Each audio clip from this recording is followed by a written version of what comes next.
European for Article 3 of the treaty, which, by the way, is one of the reminders, if you wish, of the constitution for the European Union that was then destroyed by the negative vote by France, as you may remember many years ago. The problem is that after that, we have Article 4, 5, 6, and so on, where in particular, the social dimension is not attributed to the European Union, but is kept very closely in the hands of the member countries. This way of thinking, economic is different from environment, is different from social, is different from institutional, is really a very old-fashioned way of thinking, which is very far from the concept of Laudato Si and Fratelli Tutti, the idea of an overarching way of thinking. In the last few years, I wrote a couple of books on that, but it's indeed true that the way in which the policies are currently divided among the federal, let's say the supranational level, the national level, and the subnational level is completely old-fashioned. This would require a change in the treaties, but we know how difficult this is. Let me conclude with the last comment. The title of this panel is talking about rebuilding trust by helping citizens directly, question mark, which means the fact that the European Union, like it happens in the United States, can send envelopes with money, just let me make this example, to people to show how union is close to people's life. Well, this was an idea that was discussed for a long time, but now with the next generation EU, especially in Italy, the fact that the union is helping countries to overcome an incredibly difficult crisis, but also run policies against inequalities, against climate change, to protect the environment, is now becoming clearer. Of course, I don't have a clear picture of how the media in other countries talk about these issues. But let me say that we have a great opportunity in Italy, but not only, to show how the European principles are changing our not only European finance policies, but also national policies. And the example with which I conclude is do not significant harm principle, which means that to be eligible for European money, we have to demonstrate, and I can tell you that it's not easy as minister, which has the largest share of the Next Generation EU fund for Italy, 62 billion euros for infrastructures and mobility projects. You have to demonstrate that building a railway does not affect negatively the environment. And this is, I think, a great cultural shift that should be applied also to other dimensions. So there are several ways to show that helping citizens directly or indirectly with principles that are coherent with Article 3 of the treaty, becoming the leader of sustainable development at world level, I think that this could be a way to rebuild trust in the EU. Thank you.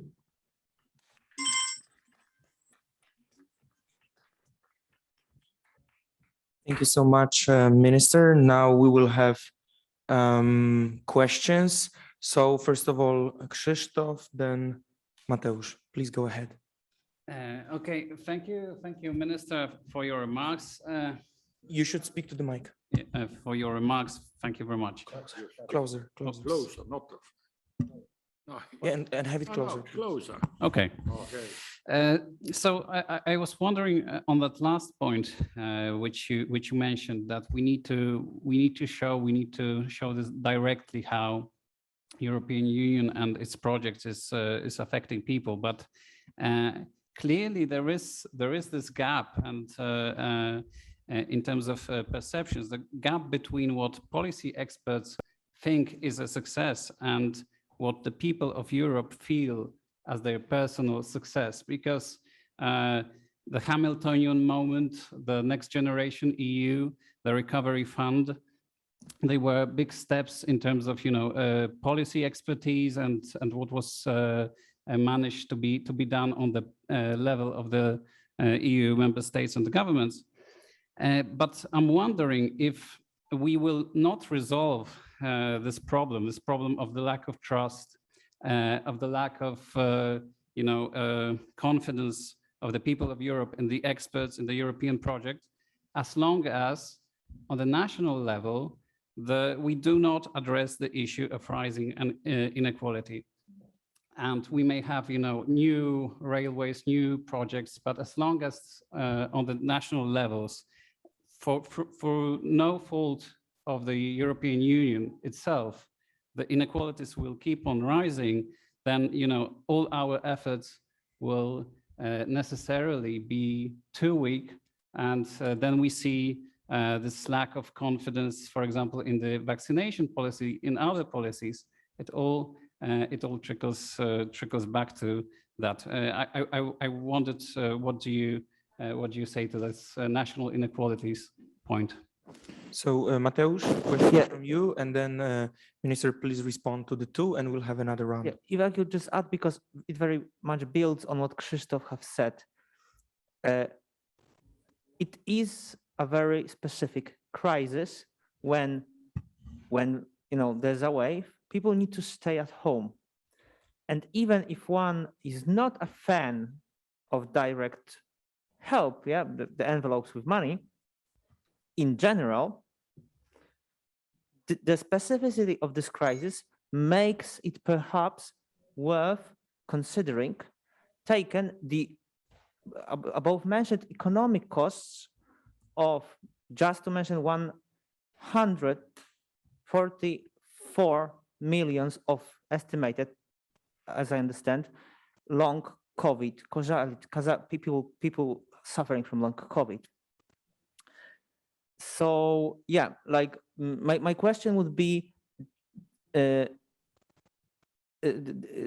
Sisters Alessio Pecorario paper, an idea of additional income, taken how different this crisis is from other crises, was considered. Should, together with the arguments that Krzysztof raised, should it not make us reconsider some kind of additional provision for citizens, as citizens not mediated via business, as it was done in many countries, as Professor Grodzicki was saying in his introduction, which made a lot of especially vulnerable workers in the segmented labor market miss this help. It has not reached to the people who needed it the most. So that would be a kind of question from me. And thank you for an excellent presentation. Like, it was really uplifting. Okay, so Minister, please respond, and then another round of questions. Yes, challenging question. Is there a gap between what people think a successful policy is and what policymakers think a successful policy is? This is indeed a fundamental question. And for those who know me, that since over the last 20 years, I tried, when I was at the OECD, when I was president of the Italian Statistical Office and so on, to overcome the classical economic metrics like GDP. It's clear that if we use that type of metric, the gap exists. But the good news is that the next generation EU is not built in terms of money, is built in terms of outcome indicators, which means that, for example, in planning the railways, and this is what we have done as a unique ministry in Italy so far, but according to the European Commission also elsewhere, we have simulated the impact of all investments on transports and infrastructures on all 17 goals of the 2030 agenda, including inequalities. So I can tell you by heart that the indicator of the Gini coefficient of inequalities in terms of access to railways will decline by 38% thanks to the investments that we have designed. And the same applies with another number, of course, to the emission of CO2 and other greenhouse gases. What I'm trying to argue is that what the Commission will check is not whether we will spend money, is whether we will have a positive impact on people's life, finally, including inequalities, including the improvement of quality of air, quality of water, and so on.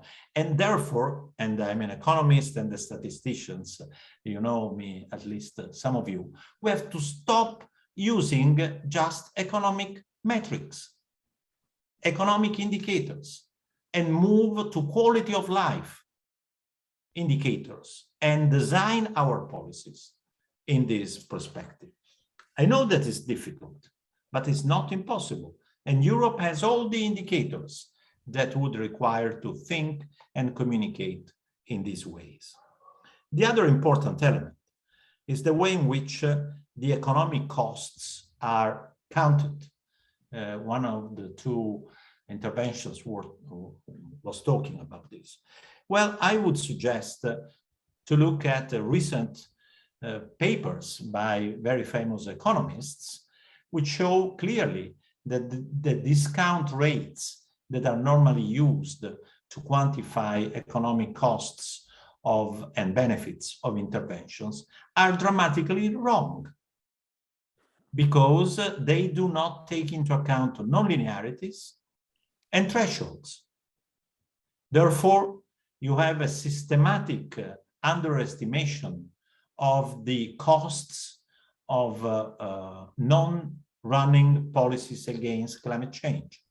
And the same applies to inequalities, because these elements are characterized by nonlinearities, and our economic models are typically linear, and the discount rates are wrong. Let me conclude with a reference from one side to a recent report published, signed by Blanchard and Tirole, published recently, which clearly, finally, again, overcomes the idea that when you have an economic crisis, first of all, you look at the economic issues and push for a recovery, and then think about inequalities and environmental impacts.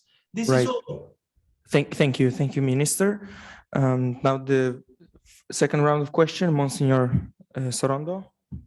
So, Minister, congratulations for your speech. I remember when you not was minister that speak very clear, and also as minister you speak clear, not so clear, but anyway, about climate change, I'd say. But I want to ask a very simple question. What is the problem of the drivers in England? Because really, it's incredible that all the Great Britain not have food, not have oil, not have nothing, because not have drivers. These are some relation with the European countries, the Brexit, for example. Thank you, Minister. We'll have another question, Professor Giovannini. Thank you, Enrico. because Professor Giovannini now is, in order to enjoy himself, plays the role of minister, but he's an intellectual, he's a professor. So in that capacity, Enrico, how do you think that it is possible to arrive in Europe at a credible model of global governance? Because the problem still in front of us is that how to reconcile the internal governance rules of individual countries, which should take into consideration the historical metrics, et cetera, social norms of behavior, etc., with the uniformity of the rules that characterize global governance. According to you, what would you suggest to move a first step in the direction of making competitive? Because so far, the rules of governments of different countries are incompatible. And that explains why most of the time, the decisions taken at the European level are not implementable. Thank you, Enrico, and many wishes for your work. Now, please, Minister, Professor, reply very briefly because we have still many questions pending and little time. So briefly, please. Thank you very much. The first question is a great experience of how competition, wrong way of identifying competition, is much worse than cooperation. Is the idea that you can save yourself by yourself instead of cooperating with the others. And Brexit was one of the, let's say, decisions that was against cooperation. Maybe was necessary as a transition, but I think that now Brits show see very clearly the problem that the non-cooperation non-cooperative approach can produce, especially because the market doesn't fix all the problems, such the problem that you are talking about.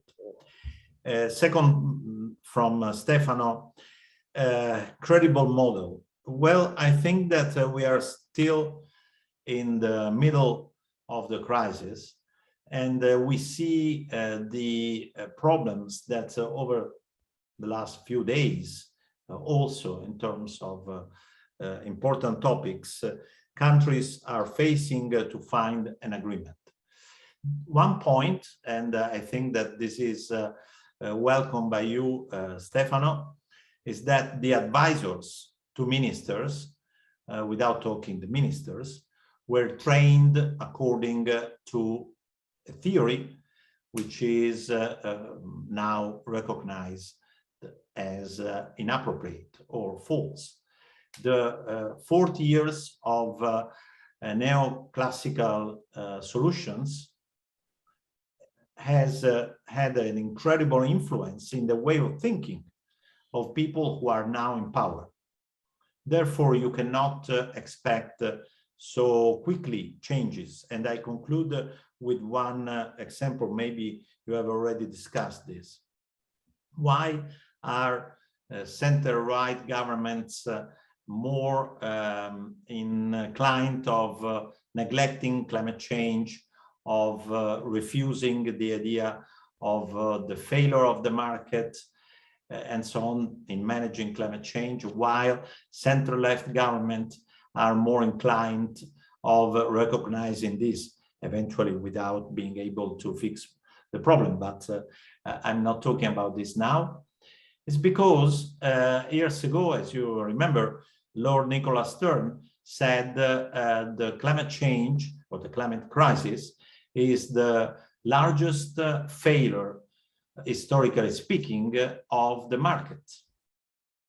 And if you have built your life thinking that the markets fix everything, it's much more difficult for you to accept this Stern's sentence. While if you ever never thought that markets are designed or capable to fix all the problems, you are more inclined of accepting that sentence. Right. What I'm just saying is that we have to speed up the retraining, if I may use this word, of those who are in power, of those who advise, those who are in power, and accelerating the reshuffling of leaders in favor of people who have different ways of thinking. Thank you. It's a great remark. Now we have 2 minutes left, so just very brief 10-20-second remarks.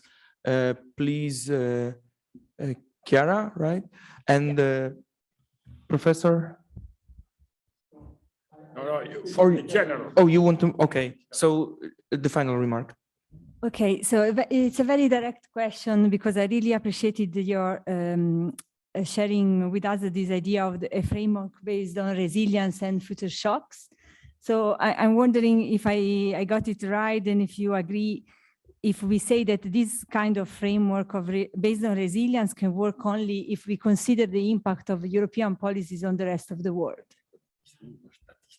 1 minute, please. Well, not necessarily. What I mean is that the basic requirements for accepting that approach is that the future will be full of shocks due to European countries, non-European countries, climate change, pandemic, and so on and so forth, which is the opposite of what macroeconomics normally taught us, that shocks normally are temporary and linear. Therefore, that is, in my view, the basic requirement. And then, of course, like in the pandemic, we see that shocks can come from everywhere. Therefore, you are interested in building a resilient economy, societies, environment, and institutions everywhere in order to make even yourself more resilient to future shocks. I don't know if I well interpreted your question. I hope that it was interpreted well. Yes, there is a nod.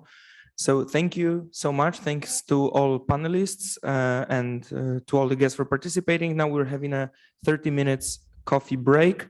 Good. Please gather here. 5 p.m. we're starting the... Yes, after the coffee break. Now we're having a 30 minutes coffee break, 5 p.m. sharp. Please, let's gather because we already have a queue of voices for the general discussion. Thank you.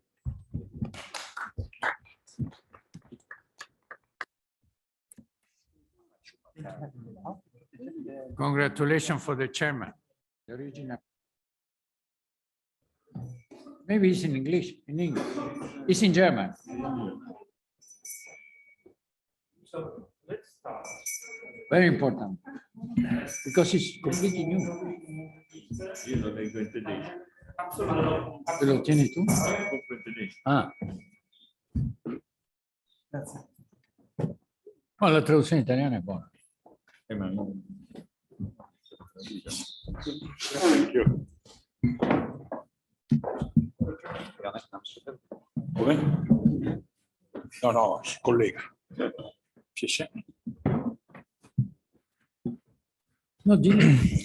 5 p.m. sharp, we begin our general discussion on this panel. 30 minutes, because then we conclude with a Holy Mass.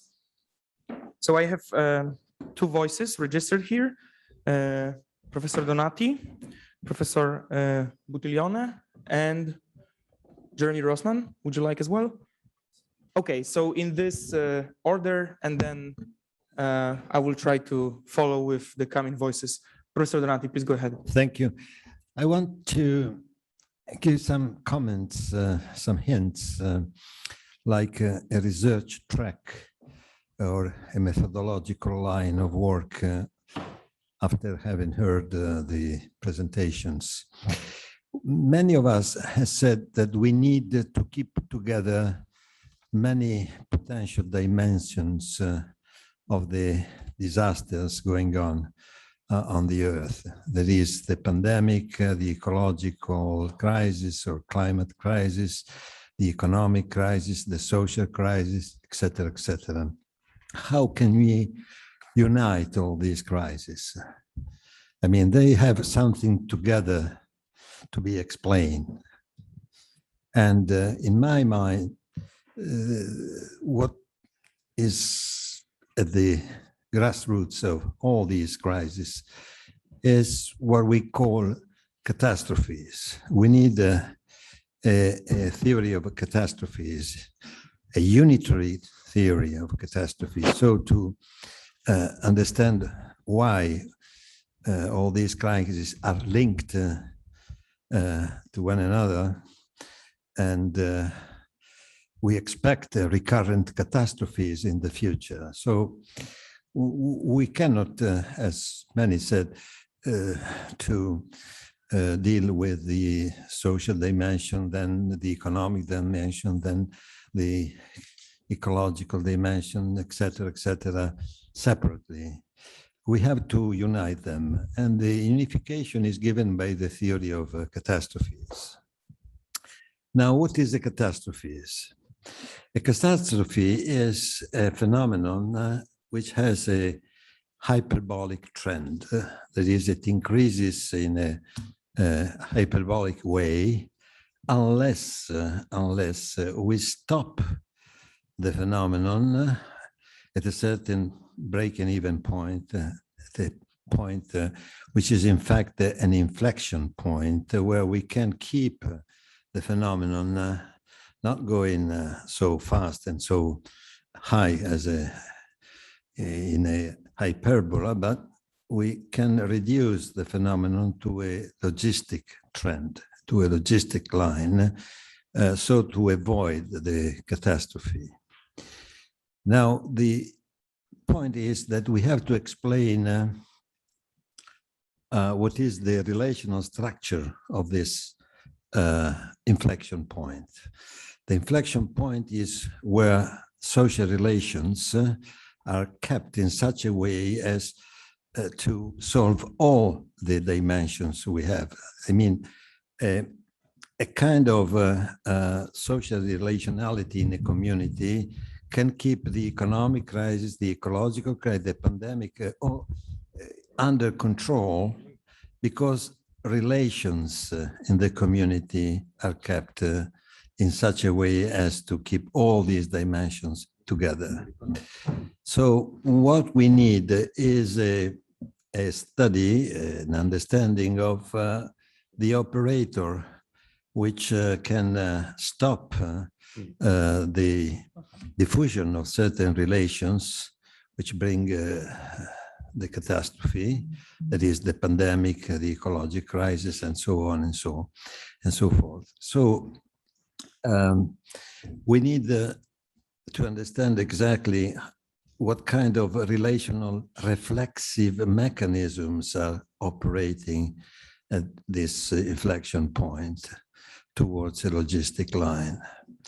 If we don't understand that, also the economy of Pope Francis cannot be implemented, because we need to pass from a technocratic paradigm to a relational economy, a relational society, which means producing relational goods. And relational goods in the community can be produced only if we keep the relationality of the community in such a way as to avoid what the experts call the saturation of social relations. That is the fact that relations spread everywhere unless they are kept under control. So what the observation is that we need to get into a theory of catastrophes in order to keep all these crises together and know how to deal with them. That's my suggestion. Thank you so much. Very interesting. I think it fits well with what Yanir Baryam was saying about complex systems, complex things happening. Now, please, Professor Buttiglione. Thank you. I wish to continue. What is the inflection point? And I make a proposal. Really, it is not my proposal. It is a proposal that I think is in the spirit and in the head of Alexander and Mateusz, but they did not say that. And then I shall do. I try to interpret. We are very well aware of the fact that there is no way out because the treaties are inadequate. Life has moved much beyond the limits of the treaties, and in particular, social policies are not within the sphere of action of the European Union. They are almost completely, not quite, but to a very large extent, they are not dependent upon the European Union. Then, what about a movement? Something that changes things, not beginning giving good advice to the rulers, but mobilizing the basis, a movement from grassroots, a movement that says, we don't want anybody in Europe to starve. We want that everybody in Europe has enough to eat and a shelter and some clothing. And we want a kind of universal income for all Europeans who stand in need of having such an income. We know how the level of ingenuity that may be contained in this. So we know that it must be specified. There are those who cannot make a living through their work, and they must have this kind of income. There are those who can make a living, and in this case, the support must be limited in time, must be connected with orientation on the labor market and with professional training so that they can enter into the labor market. We know all this and many other details that we cannot discuss now. But what about this idea? Can this idea mobilize a movement starting from grassroots that puts pressure to bear on the decision makers? Because I have the impression that the decision makers, if left to themselves, they are not strong enough to do that or to get moving. There are many reasons why we should change the treatises and make new treatises. We need a common foreign policy. We need a common defense policy. The Americans are not willing anymore to spend their money to defend us. They are right. Therefore, we need a political government. You cannot have a defense policy, foreign policy. We need an economic policy. Today, the European Central Bank is acting completely beyond the limits of the treaties. Yeah. Thanks God. Otherwise, we would have collapsed. Nevertheless, it is a situation of illegality. The German Constitutional Court, well, it's not completely wrong when they say the court is the European Central Bank is moving beyond the limits. On the necessitas non habet legem, we all also know a bit of Latin. So necessity cannot be subdued to any law. Draghi acted in a situation of absolute necessity. Nevertheless, this needs to be regulated. You cannot have this power of the European Central Bank without the power of a European Minister of Economy. But these things will never be done unless there is a movement that starts from the basis, from the people. And I wonder if one fundamental element in this movement should be, we need more Europe, and we need more Europe for all these reasons, and also because we need a European common social policy.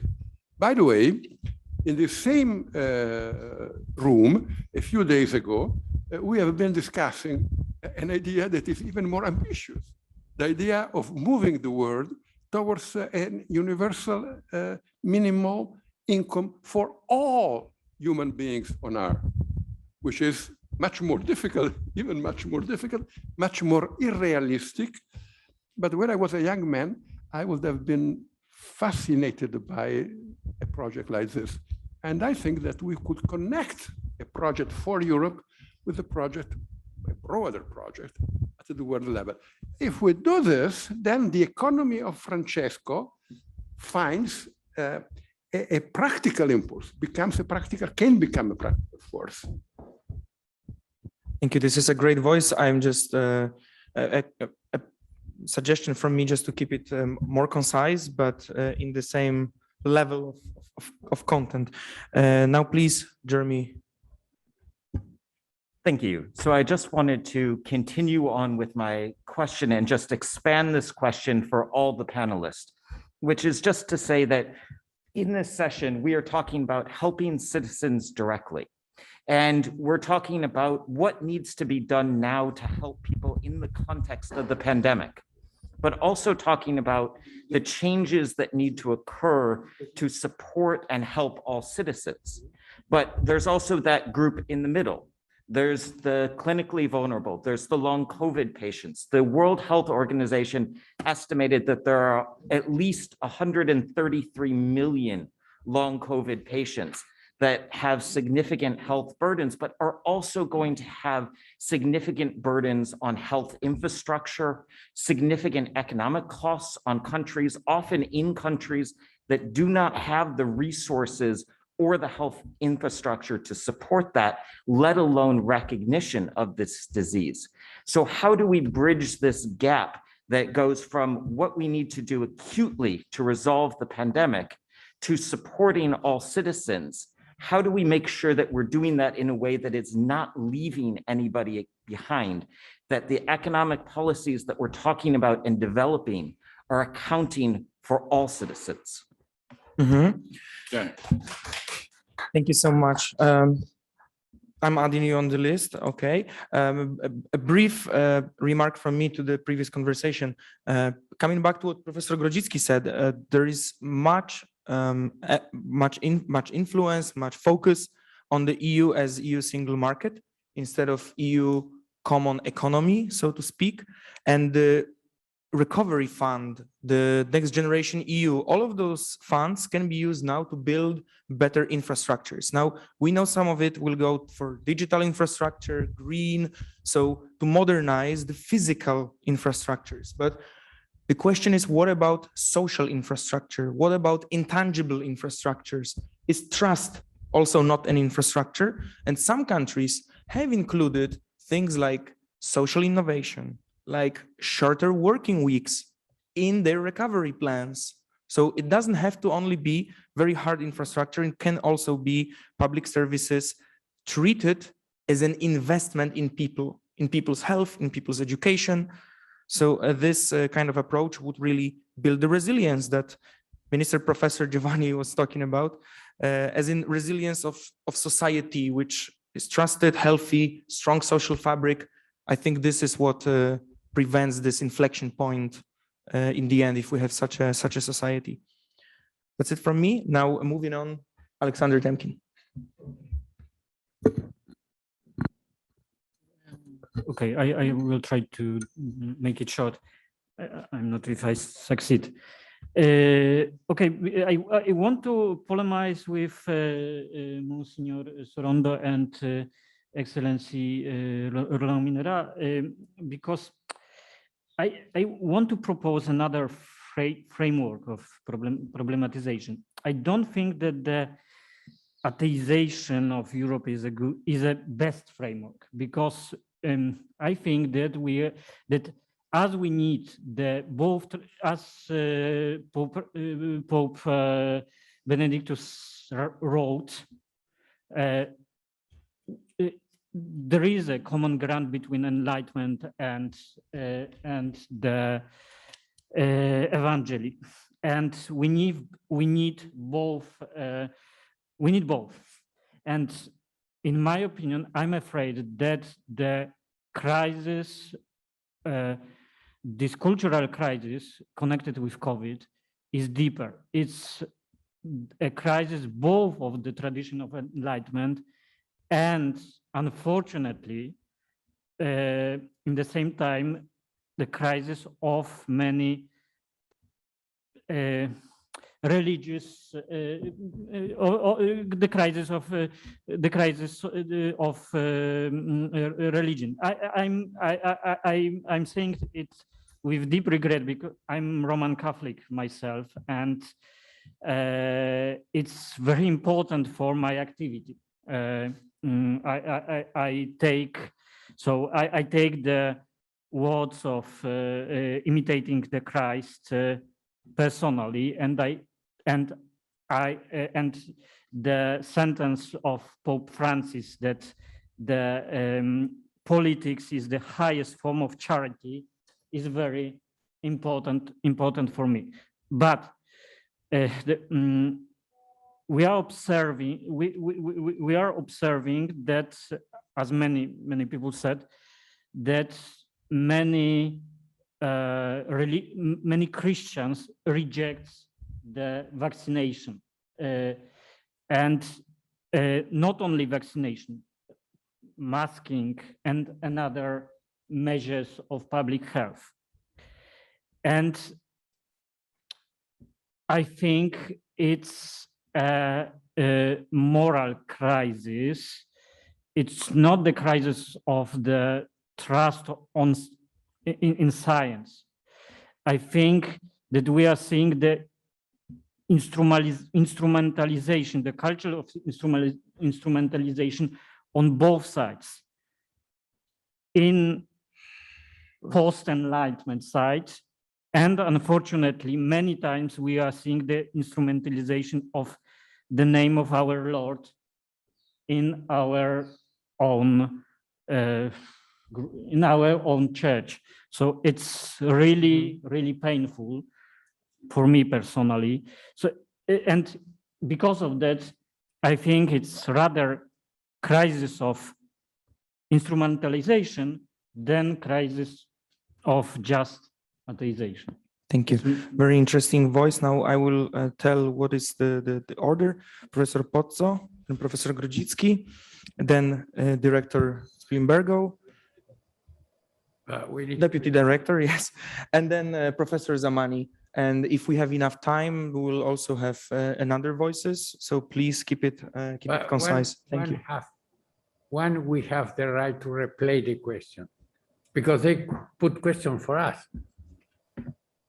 Right. It seems that most of this are statements, not really questions.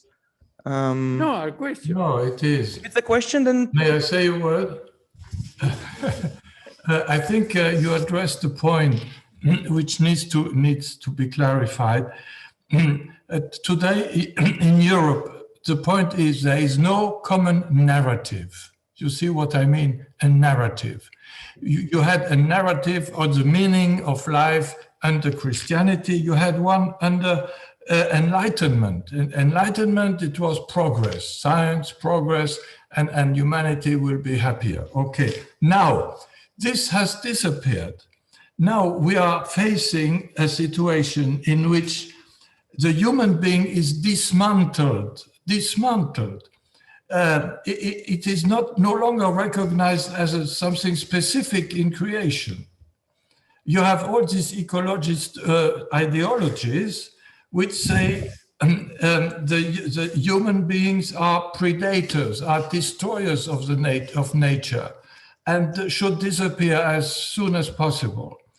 All these are things which are circulating in Europe, in the world, and we should take this into account, because when we say that we should modify, change structures and so on, okay, we need it, but on the basis of what narrative? What are we telling to the people? What is the need of making changes? What is the final sense of life? This is the point.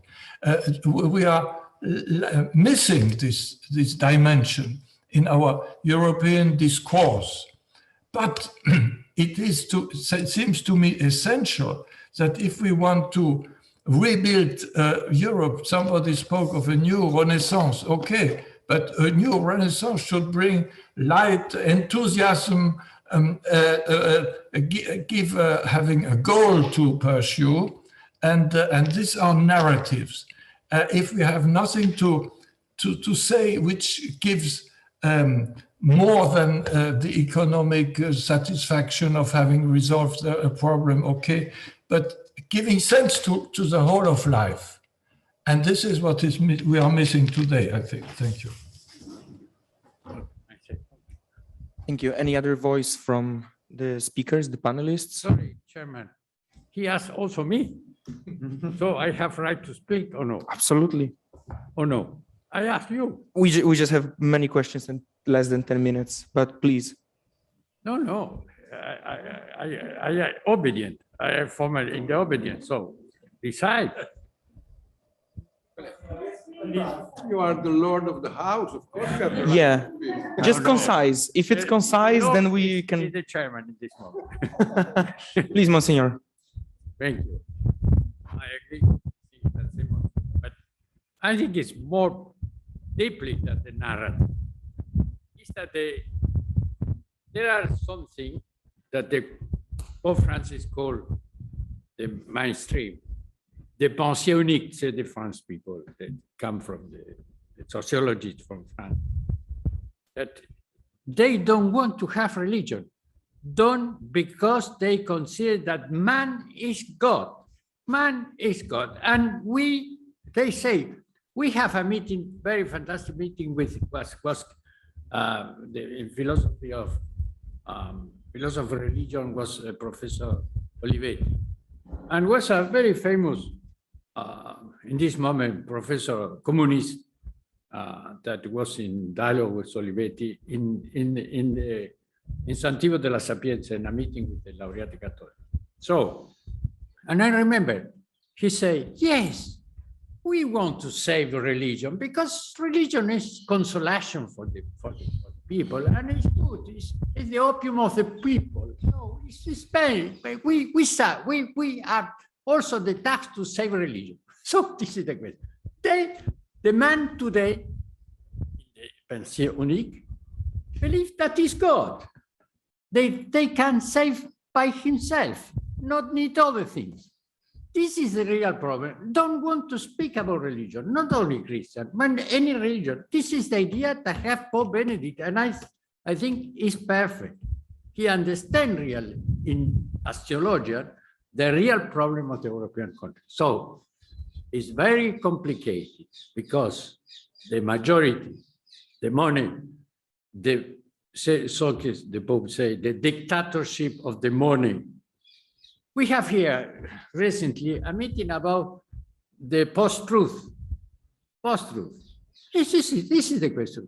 They don't believe not in good, not in truth, not in nothing.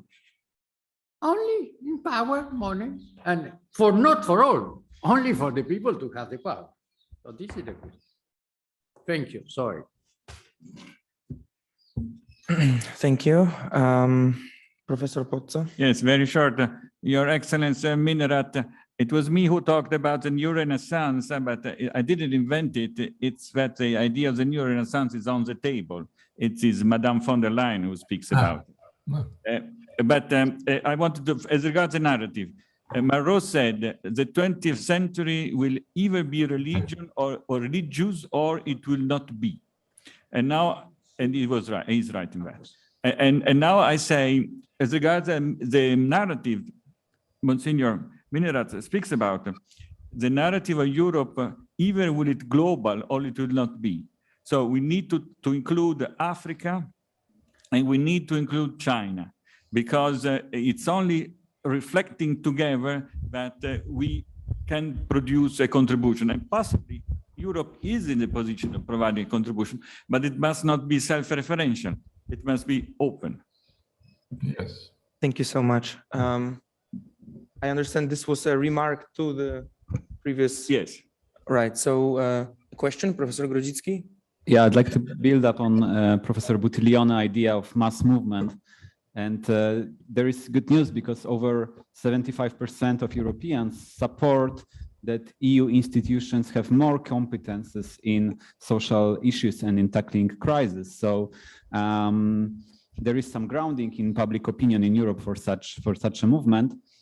And this might sound that it goes against the European treaties, as Minister Giovannini said earlier, but in the European Treaty, you also found the principle of subsidiarity, which says that EU should act when single countries are insufficient in their actions. And now when we think of many crises which we have at the moment, or catastrophes even, when we think of public health, when we think of issues of decent work and incomes, environmental stability, or even care, there could be treated to some extent as European public goods. whereby actions of individual countries or locations quickly translate or spill over to other countries. So this might be some justification for more involvement of European Union in the social sphere. Thank you. Does any of the speakers want to respond to that? Okay, thank you so much. So the final 3 minutes go to Professor Zamani. Thank you. We have No, time because we have Let 1 hour let me for the dinner. So draw your attention. In 1989, Jacques Delors, when he left the presidency of the Commission, published the famous Delors report, where he indicated what would have been the further steps of the European Union. 3 years afterwards, 1992, Maastricht Treaty was signed. Now, the Maastricht Treaty is exactly the opposite of the Delors report. Few people dare to talk about that, because this is a typical case of a treason, whereby at the beginning, everybody applauded to Jacques Delors, and then they did exactly the opposite. And that is, I mean, politicians, they signed the Maastricht Treaty. Why they never gave us evidence? Because in theory, one could change minds, but you should give evidence. In particular, 3 points. First, what you mentioned just now, subsidiarity principle. That is tricky, because what passed in the European Union is not the principle of subsidiarity, because they refer to Grotius' definition of subsidiarity in 1615, where subsidiarity is what we call nowadays vertical subsidiarity. But that is not subsidiarity. That is delegation of power. And even most intellectuals keep on saying stupid things without realizing. Subsidiarity is a different meaning, which was elaborated before the reform, not after, before. And the idea was to have, in the process of decision-making, both the state, what we call today the state, the market, and the community intervening on a parity level. So in Europe, we keep on talking about subsidiarity, but that is not subsidiarity at all. At the most, that is decentralization. Now, decentralization is a good thing, but it's not to be confused. Why people confused? Of course, because the subsidiarity principle was born within the Catholic tradition. And so Catholicism was to be repressed, because you know the trick, the intellectual. And the intellectuals, instead of speaking the truth. Second point, the problem, the battle between the so-called welfarists versus marketeers. There were two schools of thought. Is welfare which generates growth, or growth which generates welfare? Who won the battle at the time of Maastricht Treaty? The marketeers. So first growth, then welfare, which means first each country should grow. And if you do not grow enough, bad on you. So you cannot afford giving welfare services to the people. Because that was, but Delors did the opposite. Delors, who was very intelligent in demonstrating that welfare says it's a factor for growth, because if you treat people in a certain way, you send people to school, blah, blah, blah, etc., then the opposite is true. And in fact, that is the reason why even nowadays in the European Union, we do not have yet a social policy, as Rocco was mentioned, etc. The other example has to do with the distinction between what we can call the monetarist versus realist. That is a bit more technical. In other words, there were two schools of thought. First, a unification of the currency, or the other school said first unification of the real sides of the economy. Now, Bob Mondale, American economist, Nobel Prize winner, he said, Europe is doing a terrible mistake. He passed away a few years ago. But he was right, because he said, the monetary union is the point of arrival, not the point of. Now we started with the unique currency and we are still in trouble, and in particular after the Brexit. So I say so because it is time, in my opinion, to rethink what happened. Because we cannot continue with keeping a Maastricht Treaty, not to mention about the Dublin Treaty and the Lisbon Treaty, which we have to be revised. I think you're right. Okay, but just a logistical question. Do we have this Holy Mass at 5:30? Or? Yeah, of course. What is the reason? We have the dinner at 18, and we have the dinner at 80 is a ridiculous dinner. Normally, we have dinner at 7. So let's continue the discussion then. If we have time and there's. It's the time of the tea party, not the dinner. Okay, fine. Then we continue discussions. I'm accepting next voices because Professor Zamanis was the last one.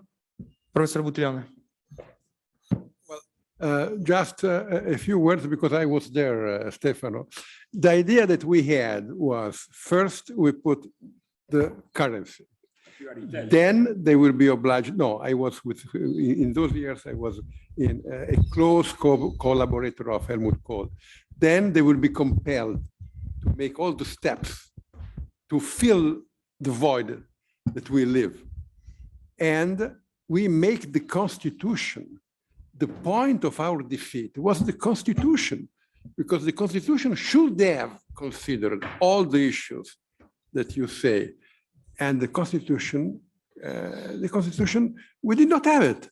And we had not the Maastricht Treaty. The problem is not the Maastricht Treaty, it's the Lisbon Treaty. The Lisbon Treaty is well, better than nothing, but really not much better than nothing. Just to fix some points of the story. I want to add. Okay, absolutely. Here, then here, and then my question to the panelists. The Polish people not have right to doubt of the presence of God in the history after the Pope John Paul II to change the course of the history, because he was really instrument of the providence, because it was the faith of the Pope that changed the history, changed the course of the history. Is clear. Or you think that the change of your nation can? As far as I know, it was a workers' movement called Solidarność. Was Solidarność? Yeah, okay. Yeah, workers' movement. Solidarność, the same word in the interpretation of the Pope. Solidarność is justice. Solidarność is Christian. Is caritas. Is Christian gospel. So this is true, and this could also. We think with China, because the people, the thing that say Pope Benedict, the people need God. The soul of the people is anxious until find God. This is the idea. This Pope Benedict. This is my hope. This is my hope, and this is also for China. Thank you. Professor Donati, please go ahead. Yeah, very, very shortly. I want to remind to Professor Buttiglione, to my friend Rocco, and also to Stefano, the main point to me is not the Maastricht Treaty and the project of constitution, but the Treaty of Nice, where human rights are defined. They are individualistic, and the family is equated to a privacy where you cannot enter. So that's, we cannot solve our problems, which are very much linked to the kind of relationships that people have together in respect to each other in the communities, having human rights defined only in individual terms. So this is to me, the main point. And the Chart of Human Rights. So a question from me to the speakers, summing up in a way this discussion and this entire day. We had so many things that were popping up, the EU institutions rebuilding trust, the information campaigns that we lost and we have to rebuild. We know that there was supposed to be a constitution and it's missing there. And this void is very much felt by us. The social policy is not there. The monetary union lacks something. And we might disagree on specific values, but for sure there is a need for some kind of higher hope, higher values, something more that is there than just pure economics. So does it mean, and this is the question to speakers, that maybe this is the narrative and this is the hope that we need to restore the idea of the European Constitution and try to draft it down, try to negotiate it. Who wants to put what in this constitution? Who needs what? And once we get these priorities right, maybe the project will be able to continue. The conclusion. Please, it's a question to the speakers. Do you think so? Does it make sense? But what's the law? No want to put Christianity as Oh, maybe To the speakers of the panel, but we've lost with if I can, Jan. absolutely. Just- Go ahead, Mateusz. Just a very short, and we can even disagree within our team, so to speak.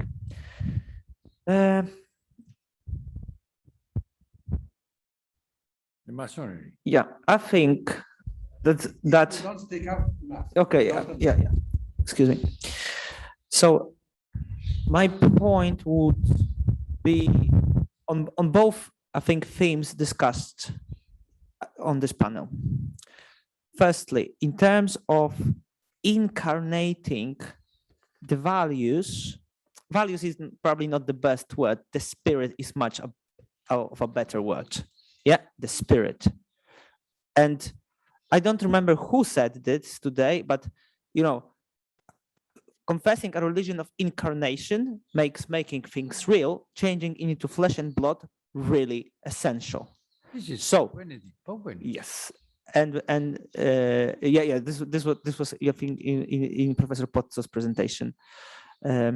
So, and this, however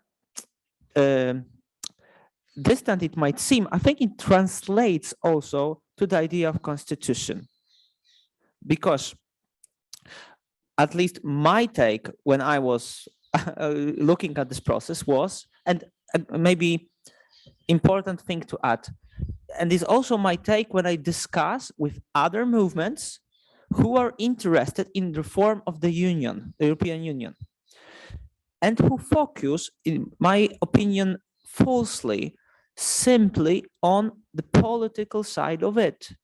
But while talking of democratization or giving citizens more voice, which is a good idea, they divide politics, and I would use the word economics in the proper sense of the word, not kind of abstract digits, but oikonomia in terms of the way of life. And to translate it into policies now, and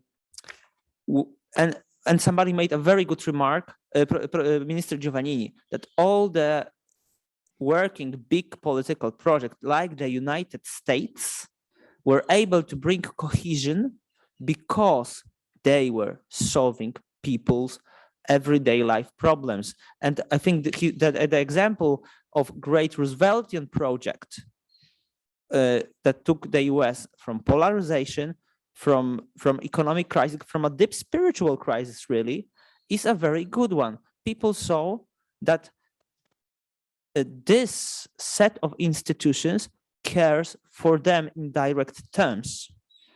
So and this is a conservative, and I will conclude on that. This is a conservative Polish analyst of European affairs, Professor Cichocki, who said that if we are to rebuild union, we are to rebuild it alongside, and not maybe even alongside, but through policies not through like people. I would say very simply, people right now in crisis wouldn't be interested in a discussion about constitution that gives them nothing in terms of the crisis they're facing.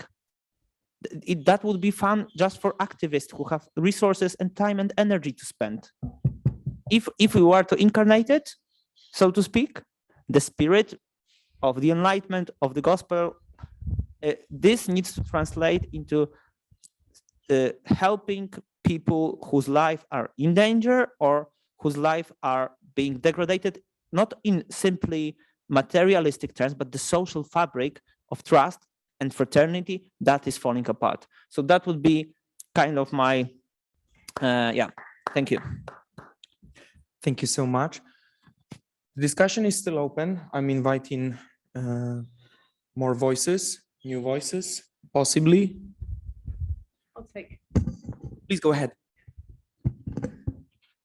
Just so I know I'm not famous, so my name is Esther Lynch, just so that people know who I am. I think this is a very interesting discussion, and I think completely agree that the European Union has lost its way. And for some time when we went to the financial crisis, it was almost like the purpose of the European Union was the protection of the euro.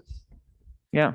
And that became the purpose of the human at work was the protection of the euro.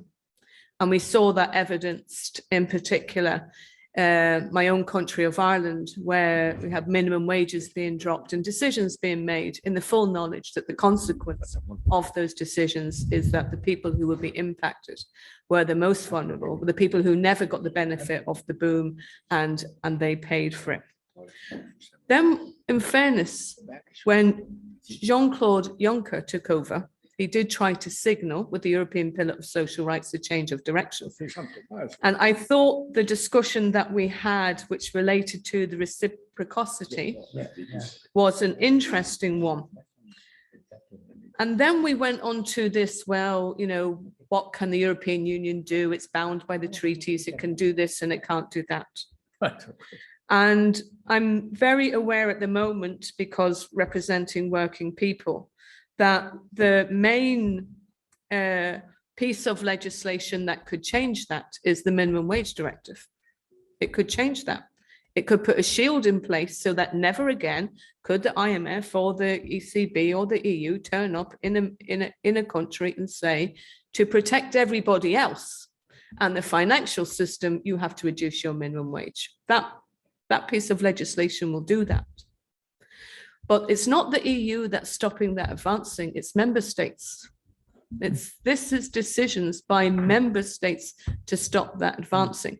And it strikes me that is a bit missing from the discussion, is the relationship between the member state and then the EU institutions. And I'm just wondering how can we include that, not because I have an answer, but simply because I think it's a piece of the thinking that's a bit missing.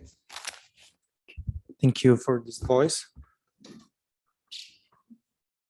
I think sister was also raising her hand. Sister, no, okay. Yeah. I seriously looked everyone in the eye and I don't see any other voices. So thanks to all the panelists, to all the guests, to all the speakers and observers as well, that you stayed with us this long. Thank you, and let's move on to the dinner. No. So if I just can, I just assume we are just 15 minutes past the schedule. So everything goes, if I'm correct, if I understood well, everything goes as planned, just plus 15 minutes for the mass and then the dinner a bit earlier. Later, excuse me. 5 minutes. 15. 10 minutes for the mass. I don't care. Yeah, I was just saying that just for having Holy Mass now. For people. At what time? Yeah, well, of course. Okay. It's free. It's free. You are not obliged to come. No more. Thank you. I'm closing the session anyways. Thank you.